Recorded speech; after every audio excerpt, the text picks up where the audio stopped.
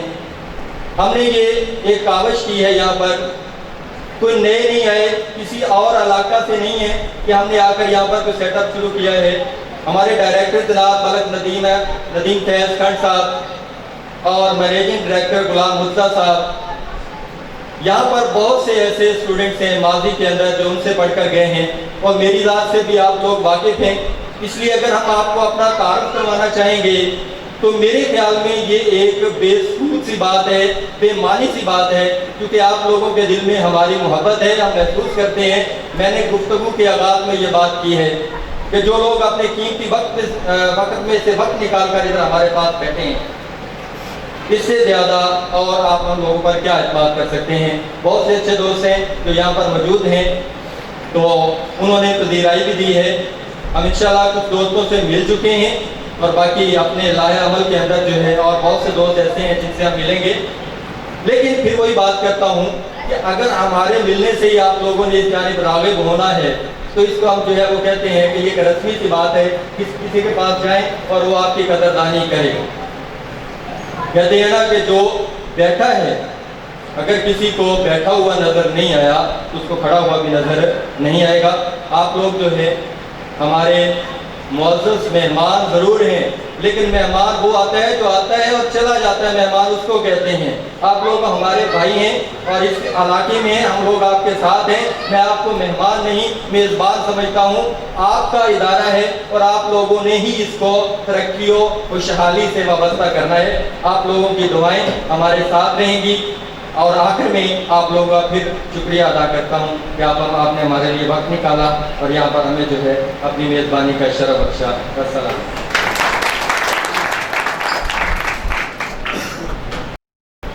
جی جناب، آپ سے عارف حسین زاہد صاحب، آپ پرنسپل ہیں زاویہ سائنس ہائی اسکول جہانیہ کی، اور یہاں میں ذکر کرنا چاہوں گا رانا غلام مرتضیٰ صاحب کا جو کہ یہاں مینیجنگ ڈائریکٹر ہیں، کہ ان کے ساتھ بھی ایک طویل تجربہ ہے، اور جب وہ گفتگو کرتے ہیں تو ان کے لفظ سے علم ٹپکتا ہے کہ گفتگو جو ہے وہ انسان کا آئینہ ہوتی ہے کہ انسان کیا ہے اور کس مقام پر۔